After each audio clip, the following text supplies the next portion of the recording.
রংপুরের কাউনিয়া উপজেলার হারাগাছ পৌর শহরে বিদ্যুতের লোডশেডিংয়ের প্রতিবাদে মানববন্ধন কর্মসূচি পালন করেছে স্থানীয় ছাত্র জনতা। ২২ আগস্ট শুক্রবার বিকেলে হারাগাছ পৌর শহরের সারাইবাজার আমবাগান মোড়ে প্রায় ঘণ্টাব্যাপী মানববন্ধন কর্মসূচি পালন করা হয়। মানববন্ধনে শিক্ষার্থীরা সহ বিভিন্ন পেশা শ্রেণীর মানুষরা অংশ নেয়।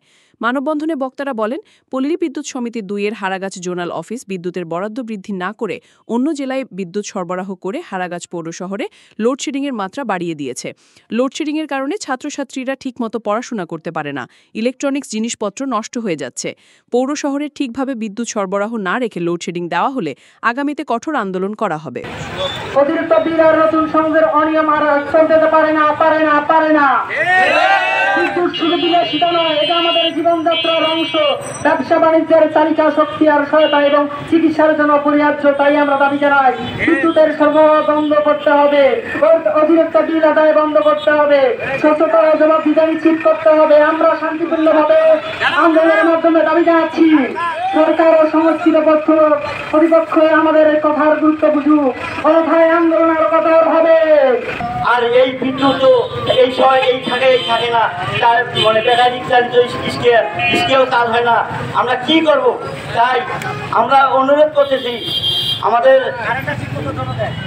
আমাদের কারেন্ট যেন ভালোভাবে দেয়, আর বৈষম্য যেন দূর করে। আর আমাদের নেতা যারা আছে তারা এই বিষয়টা যেন দেখে, আমরা এইটুকু করতে চাই না। এই অবস্থায় জীবনযাপন করা খুব দুর্বিষহ হয়ে উঠেছে।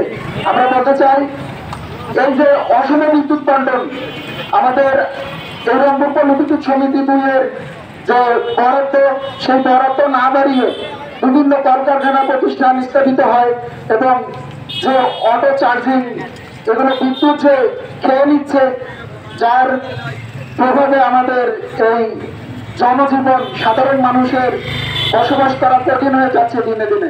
আমরা কর্তৃপক্ষকে জানাতে চাই, তারা যেন যে কোনোভাবেই আমাদের এই পল্লী বিদ্যুৎ সমিতি ২-এর সঠিক বন্টন এবং অতিরিক্ত আরো কিছু বিদ্যুৎ উৎপাদন সরবরাহ করে থাকেন।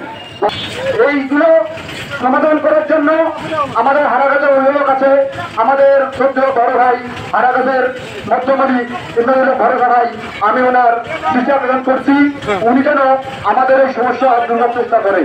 ইনশাআল্লাহ উনি আমাদের আগামী দিনের এমপি। আমরা তার কাছে অনুরোধ জানাই, উনি যেন এই বিষয়টা খুব সূক্ষ্মভাবে পর্যবেক্ষণ করে আমাদের হারাগাছের বিদ্যুৎ সরবরাহ ব্যবস্থা করে দেয়।